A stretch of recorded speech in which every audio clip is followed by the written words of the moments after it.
ಏನಂದರೆ ಇದು ನಿಜವಾಗ್ಲೂ ಅತ್ಯಾಚಾರನ ಅಂತ ಪ್ರಶ್ನೆಗಳು ಬರುತ್ತೆ. ಇದು ರೇಪ್ ಆ್ಯಂಡ್ ಮರ್ಡರಾ, ಇದು ಪಾಕ್ಸೋ ಕೇಸಾ, ಇದು ಏನೇನು ಅಂತ ನಮಗೆ ಕ್ಲಿಯರಾಗಿ ಗೊತ್ತಾಗಬೇಕು.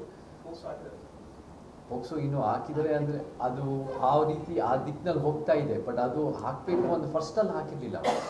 ಫಸ್ಟಲ್ಲಿ ಒಂದು ಸೂಸೈಡ್ ಅಂತ ಹಾಕಿ ಆಮೇಲೆ ಎಲ್ಲ ಹೋರಾಟಗಾರರು ಅದ್ರ ಮೇಲೆ ಇದು ನಿಜವೂ ನೀವು ಪ್ರಾಮಾಣಿಕವಾಗಿ ನೀವು ಮಾಡ್ತಾ ಇಲ್ಲ ಅಂತ ಅವರಿಗೆ ಒಂದು ಜಾಗೃತಿ ಮಾಡಿದಾದ್ಮೇಲೆ ಒಂದು ಪೋಕ್ಸೋ ಪ್ರಶ್ನೆ ಬರೋಕ್ಕೆ ಶುರುವಾಯಿತು.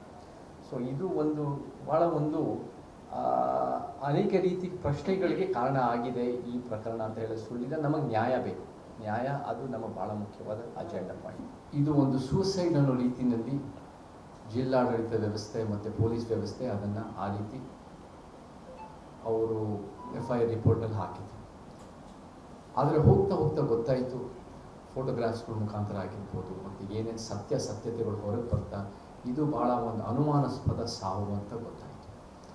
ಇದರಲ್ಲಿ ಸೂಸೈಡ್ ಅಲ್ಲ, ಅದಕ್ಕಿಂತ ಮೀರಿತ್ತು ಅಂತ ಗೊತ್ತಾಗಿ ಯಾವಾಗ ಅನೇಕ ಚಳುವಳಿಗಾರರು, ಹೋರಾಟಗಾರರು, ಯಾರು ಒಂದು ಜನಪರ ವ್ಯಕ್ತಿಗಳು ಇಲ್ಲಿರೋ ನಮ್ಮ ಜೊತೆ ಸೇರಿರೋರು ಎಲ್ಲರೂ ಅಲ್ಲೋಗಿ ಇಲ್ಲ ಇದರಲ್ಲಿ ಇನ್ನೂ ಸತ್ಯ ಇದೆ ಅಂತ ಸರ್ಕಾರದ ಮೇಲೆ ಒತ್ತಡ ಹಾಕಿದ್ಮೇಲೆ ಪೊಲೀಸ್ ವ್ಯವಸ್ಥೆ ಮೇಲೆ ಅದರ ನಂತರ ಪೊಲೀಸ್ನವರು ಅದನ್ನು ಗಮನ ತಗೊಂಡು ಅವರು ಕೋರ್ಟಿಗೆ ಏನೇನಿದೆ ಒಂದು ಕಿಡ್ನ್ಯಾಪಿಂಗ್ ಆಗಿರ್ಬೋದು, ಪೋಕ್ಸೋ ಅನ್ನೋದಾಗಿರ್ಬೋದು, ರೇಪ್ ಆ್ಯಂಡ್ ಮರ್ಡರ್ಗೆ ಸಂಬಂಧಪಟ್ಟಂಗೆ ಎಲ್ಲ ರೀತಿ ಫೈಲ್ ಆಗಿದೆ, ಇದನ್ನು ಕೂಡ ನಾವು ಹೆಂಗೆ ಮಾಡ್ಬೋದು ಅಂತ ಕೋರ್ಟಿಗೆ ತಿಳಿಸಿದೆ.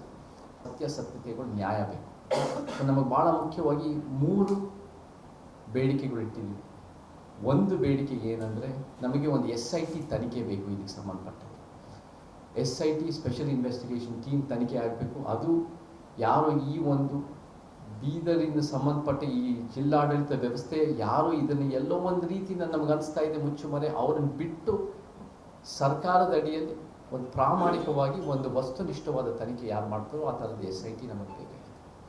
ಎರಡನೇದು ಏನಂದರೆ ಸೆಕೆಂಡ್ ಪೋಸ್ಟ್ ಮಾರ್ಟಮ್ ನಮಗೆ ಆಗಬೇಕು. ಪೋಸ್ಟ್ ಮಾರ್ಟಮ್ ಅನ್ನೋದು ಕ್ಲಿಯರ್ ಆಗಿ ನಮಗೆ ಇದ್ರಲ್ಲಿ ಏನು ಬಂದಿದೆ ಅದು ಎಲ್ಲ ರೀತಿಯಲ್ಲಿ ಪಾರದರ್ಶಕವಾಗಿ ಹೊರಗೆ ಬರಬೇಕು.